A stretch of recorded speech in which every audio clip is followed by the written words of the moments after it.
Greetings everyone, this is Peyton Master, and now it's time for the first video I actually decided to record while I got partnered.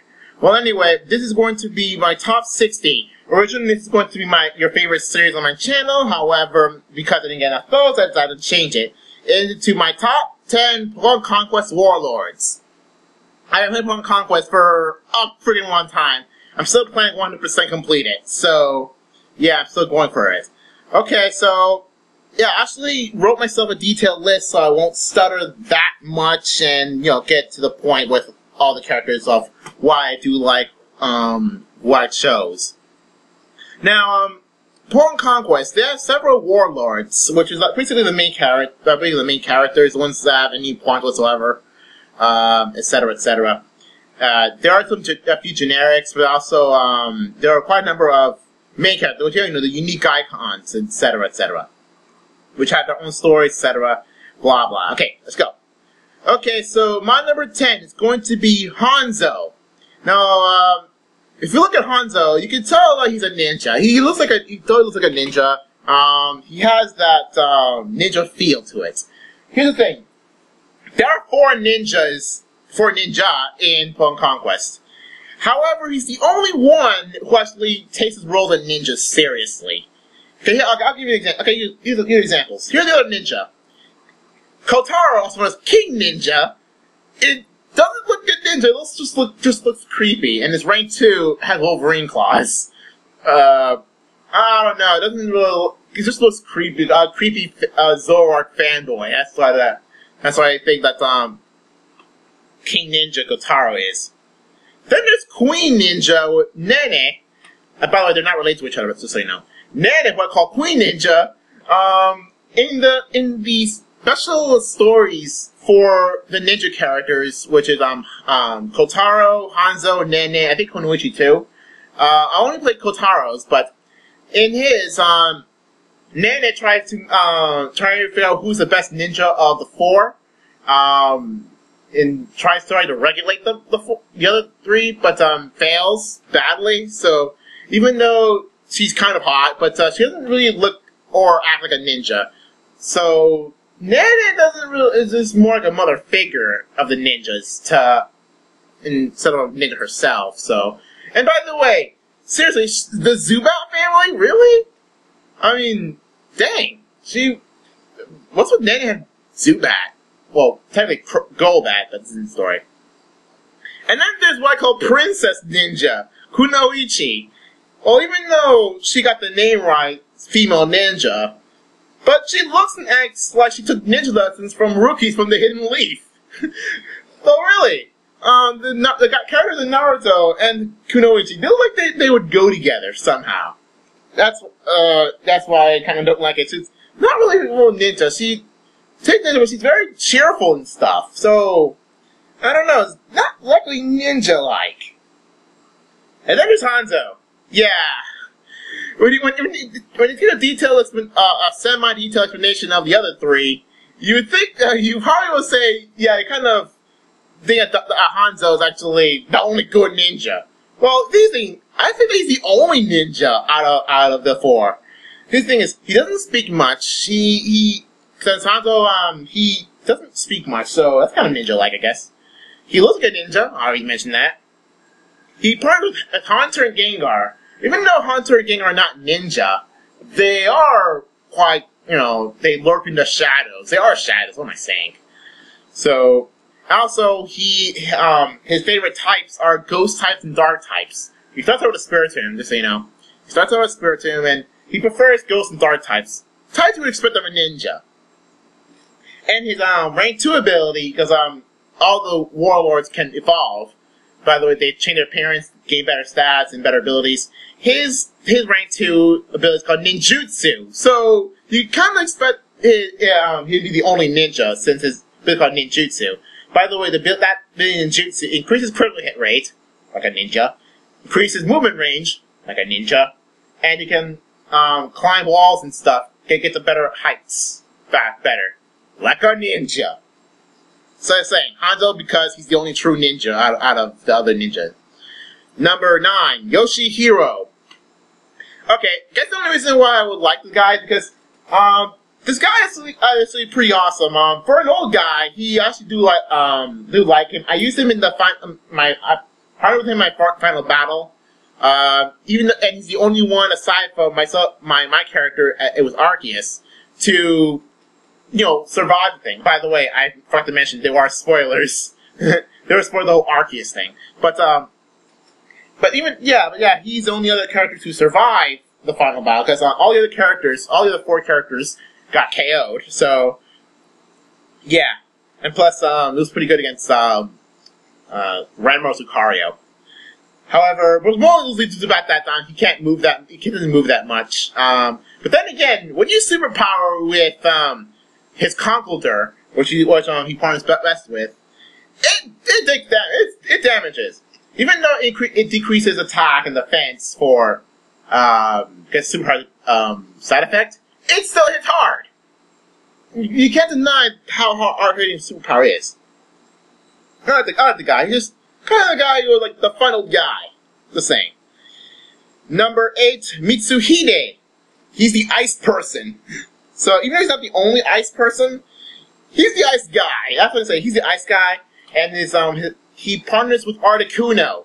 And Articuno is my favorite legendary Pokemon. So yeah, right there, that's points right there. And plus his other main Pokemon is Lapras, which is pretty good.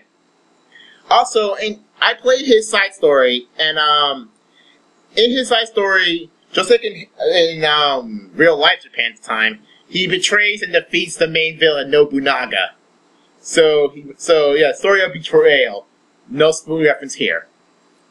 Okay, number 7, Yukimura. Seriously, we're Japanese names. Yukimura. Okay, the thing about him is that there's one of the best kingdoms in the game, Terrara, which is the ground type kingdom.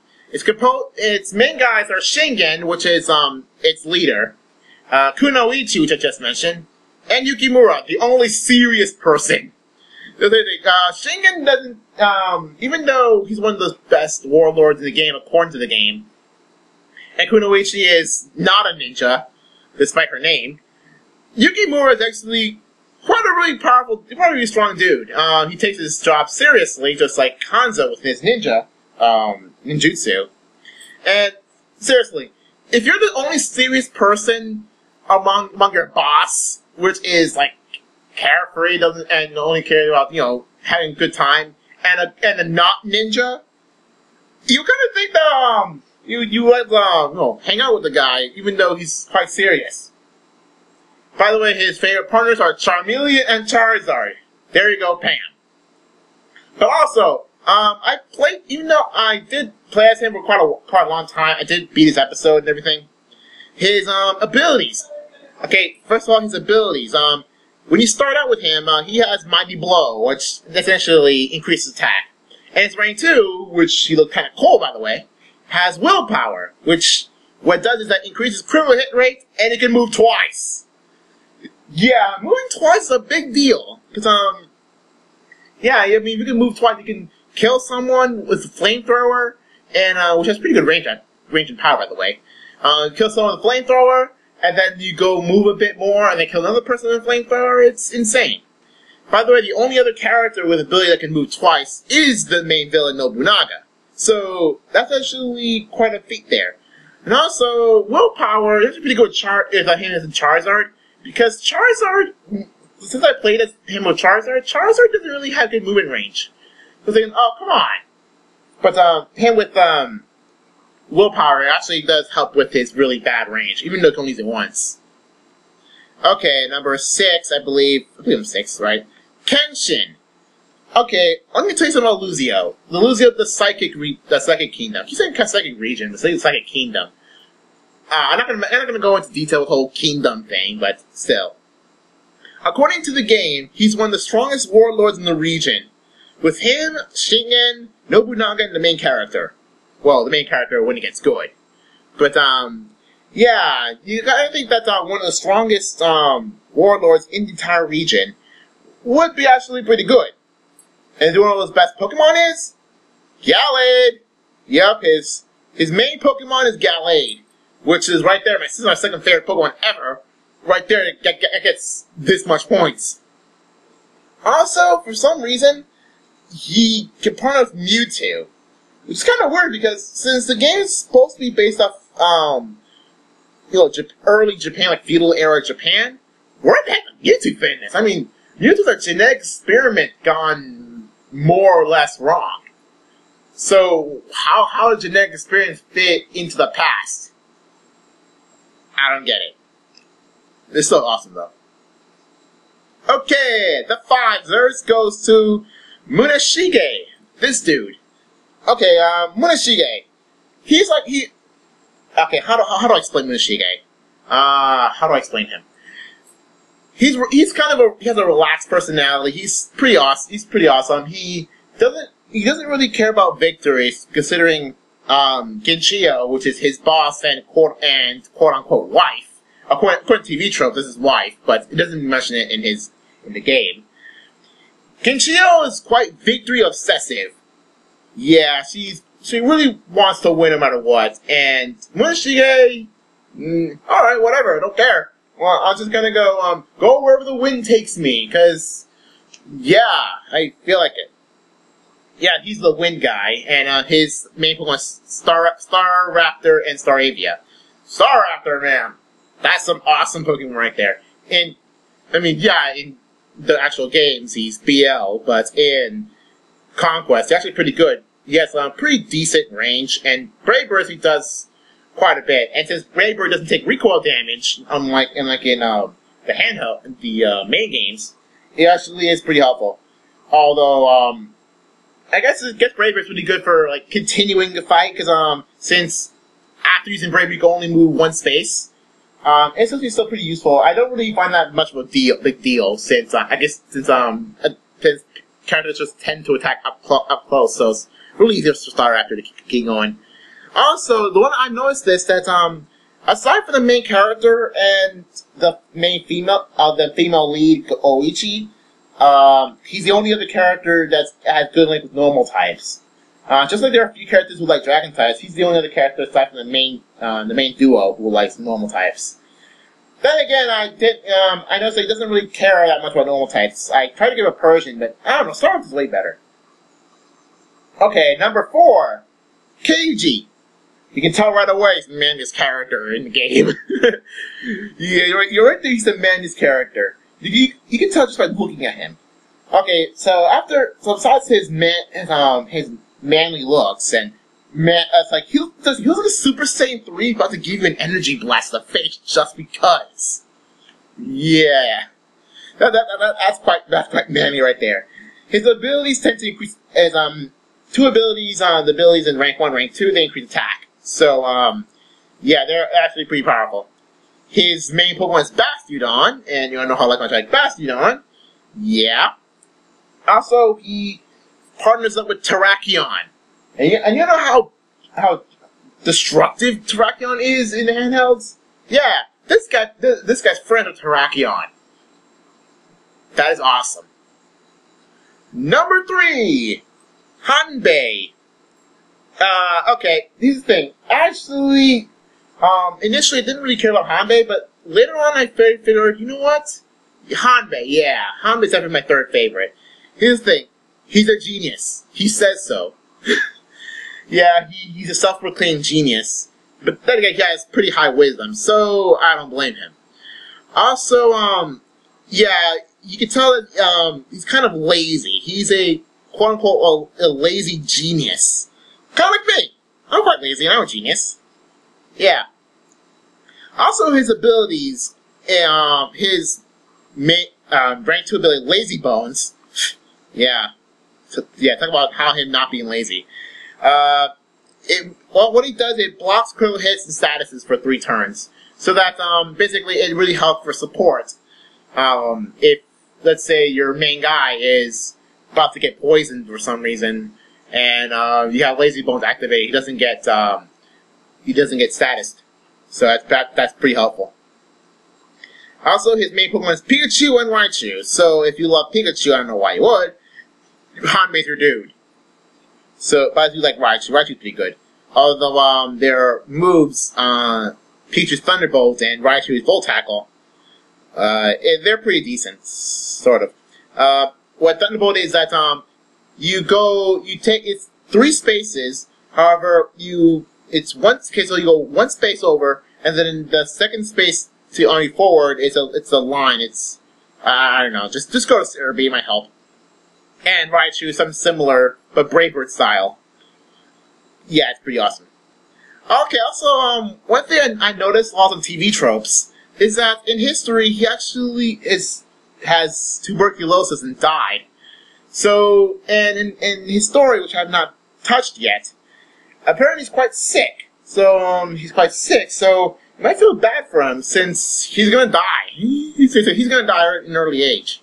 Even though in history he's not a kid, but, it's Pokemon. Who cares? Number 2. Remember what I said in, Munishige's entry that I talked a bit bad about how Ginchio was victory obsessive? Yeah, she's my number 2! Yeah, Ginchio's gonna be my number 2 on my list. I don't know, I got used to Ginchio. It's just an early favorite, so to say. I don't know why. I can't really explain it. Even though, she's quite victory obsessive, she doesn't care about whether or not she's the fairest girl in the land. She doesn't really care about that. She just cares about winning. I don't know why I like her so much because of that. I don't know why I like the fact that she's victory obsessive. I don't know. Yeah, I can't really explain that charm of hers that I like. I don't know. It sucks that TV show says that her and Munishige are married. Dang it. But, however, her main Pokemon is Luxio and Luxray, which both suck. Here's the thing about Luxray, especially Luxray. His Thunder, it only goes 1 space. You only have 1 space area effect. However, it's 3 spaces ahead of you, which is bad considering that a lot of the course of the stages have slopes which prevent stuff like that happening. So, even though yes, it's Luxray's Thunder is perfect for flat places, which is hard to come by, especially in the later places. But yeah, it sucks. And plus, since Thunder's accuracy, what Thunder's accuracy. If you play the main game, Thunder actually sucks, and so is in this game. So if it's Thunder was never hit. So because of that, at some point I gave her an Eevee so I could evolve to Jolteon, which is kind of weird because she's my number 2 in this list, and I gave her my least favorite Pokemon ever. But it's weird because it fits her. I don't know. I just find it fits her because it's a better Pokemon for Ginchio. I don't know. Because how Jolteon is one of the better evolutions ever. I think except for Vaporeon, I think. Even in this game. His ability is Thunderbolt, just like Pikachu. It's okay, it's pretty good. And plus her abilities increase movement range and attack. Or at least movement range in rank 1, movement range and attack in rank 2. It's a pretty good ability, I like it. So I can't say anything bad about Jolteon in this game. In the handheld games, he's pretty, I don't care about him that much. Alright. Who's number 1? Okay, I'm gonna say it straight up. It's Aya. My favorite character in Pokemon Conquest is Aya. If you can look at her for about 2 seconds, you kind of see why. So, okay, first of all, she's hot. She's immensely hot. Look at the epic hotness of Aya. And no, she still doesn't compare to Daisy or Sabrina, so... And I can't say she's close to number 3, but Sally takes that spot, so I guess we put on the shelf for now. Also, she's an ice girl, so when she is the ice guy, I is the ice girl, even though she's an Illusio, which is the psychic place, which is my favorite type. Yeah. So she's the ice girl in my favorite type place. Even though Illusio, I hate Illusio, because when you go face Kenshin and Illusio, the whole battle arena sucks. It's ridiculous. I hate that place. But I like Illusio because the fact it's the psychic type. She's an ice person. Her main Pokemon is Snorlax and Frostlass, not Glalie, Frostlass. And Frostlass is one of my favorite ice types, so let's leave it at that. Her attitude is very calm and loving, and she talks about love often. Let me just start Sapphire? Awesome. Also, she's kind of a white mage. Even though she's a better version of a white mage, since her rank 1 and her rank 2 ability are basically healing everyone. Her Aya's rank 1 is the same as Oichi's rank 1, which essentially heals everyone in your party, which is alright, just pretty good. I like that. However, her rank 2 ability, by the way, her rank 2 has a pretty epic hot Frostlass costume. Her second ability, Compassion, it increases defense, and HP. But not, unfortunately, not to everyone, but to herself and to everyone around her. So, yeah, it's awesome. She went from a white mage to a defender of sorts, or a paladin. I don't know. Yeah, I like that. I like the sound of that.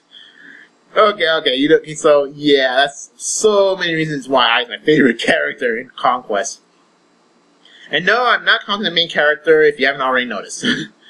So, yes, that is my list of my favorite Pokemon Conquest characters. So, yeah, see you guys later for the next tops. Top 61, I've planned it to be my Pikmin series enemies, but I don't know if I'm going to change that anytime soon. See you guys later.